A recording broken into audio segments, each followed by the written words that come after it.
రేవంత్ రెడ్డి గారో లేకపోతే వాళ్ళ official spokes పర్సనో లేకపోతే సీఎం ఆఫీస్ నుంచో లేకపోతే సిపిఆర్ఓనో లేకపోతే వాళ్ళ నాయకుడో ఎవరో ఒకరు మరి ఇవ్వాలి. ఎందుకంటే మీరు ఈ బడేబాయ్ చోటేబాయ్ డ్రామా చాలా అద్భుతంగా నడుస్తూ ఉన్నది. మీరు మొన్నటి వరకు బీజేపీ నాయకులను కాపాడింది మీరే. బీజేపీ నాయకుడు ఒక మైనర్ నాయకుడి కొడుకు మైనర్ బాలికను ఘోరంగా అత్యాచారం చేస్తే ఆయనను 9 రోజులు చట్టానికి దొరకకుండా కాపాడింది మీరే.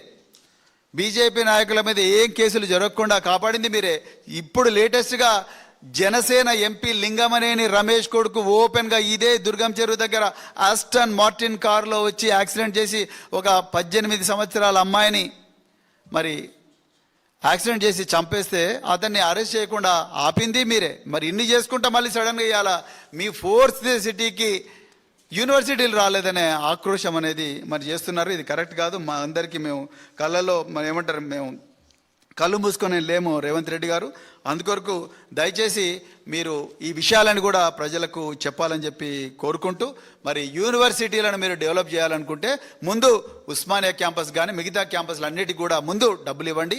మీరు పోయి విద్యాశాఖ మంత్రిగా క్యాంపస్లలో కూర్చోండి.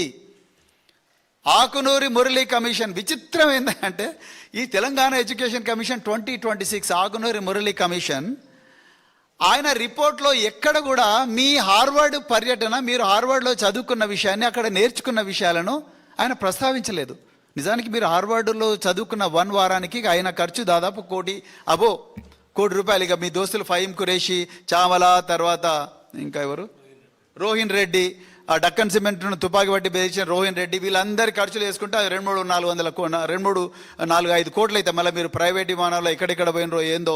సో ఇవన్నీ తెలుసుకుంటే 4-5 కోట్లు అవుతాయి. మరి వీటన్నిటికీ మరి పైసలు ఎక్కడి నుంచి వస్తున్నాయి? వీటన్నిటి గురించి ఆకునూరి మురళి గారు ఎక్కడ కూడా మాట్లాడలేదు.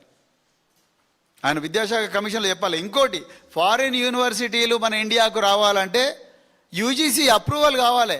యూజీసీ అప్రూవల్ కాకుండా ఫారిన్ యూనివర్సిటీస్ రావు. నేషనల్ ఎడ్యుకేషన్ పాలసీ చాలా క్లియర్గా గైడ్లైన్స్ ఫ్రేమ్ చేసింది.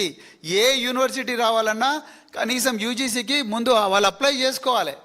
Foreign higher education in India అనే పోర్టల్ ఉంటుంది.